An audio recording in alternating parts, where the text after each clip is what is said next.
Hi guys, it's me, the one and only me, Alien Tanay. So for today's video, I would like to share my thoughts about the environmental issue here in the Philippines. Without further ado, let's start our video.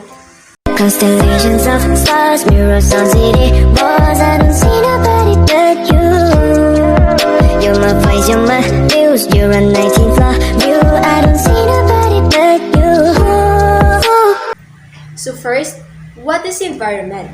An environment is generally defined as the surroundings or condition in which a person, animal, or plant survives or operates.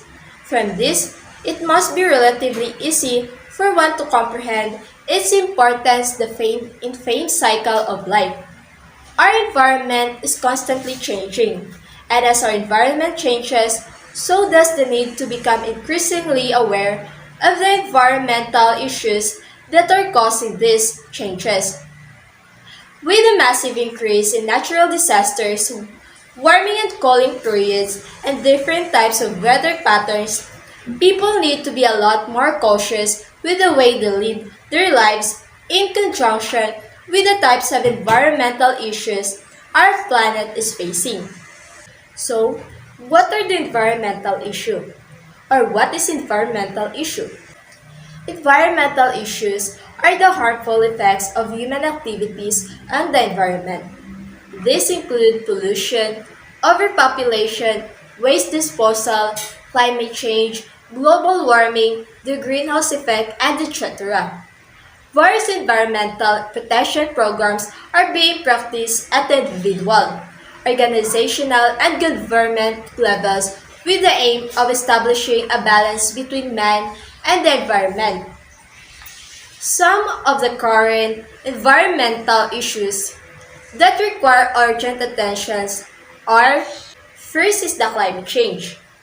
Climate change is a great concern in today's scenario. This problem has surfaced in the last few decades. Greenhouse gases are the major cause of climate change. Environmental changes have several destructive impacts such as the melting of glaciers, change in season, epidemic, and etc. Next is the global warming. The burning of fossil fuels, emissions from automobiles, and chlorofluorocarbons add to real greenhouse gases in the atmosphere. This has led to an increase in the Earth's temperature, causing environmental changes. This increase in temperature across the globe is known as the global warming. Next is the ozone layer depletion. The ozone layer is a layer of concentrated ozone gas. It protects us from the sun's harmful ultraviolet rays. This very important layer is very destroyed by CFCs or chlorofluorocarbons, which are used in industries and everyday life. The chlorine in these compounds destroys the ozone layer.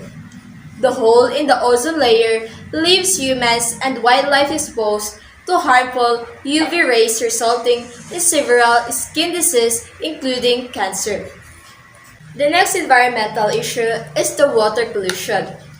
The introduction of harmful substances into rivers, oceans, lakes, and compounds which changes the physical, chemical, or biological condition of the water is called water pollution. The polluted water lacks of oxygen and therefore the organisms die. Water is the main source of life and therefore it is our prime duty to prevent it from any kind of pollution. Next is the solid waste management.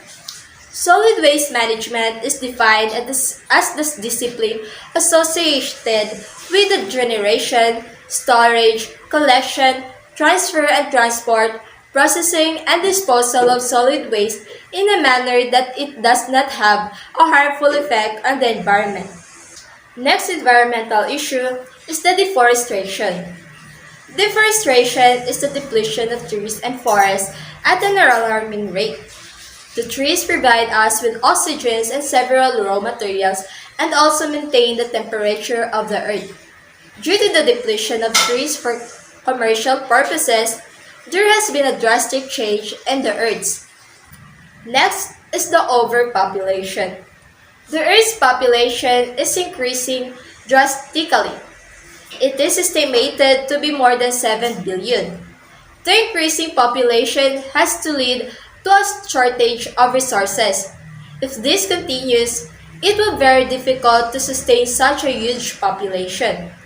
The other environmental issues including pollution, waste management, deforestation, climate change, and global warming are also associated with this overpopulation.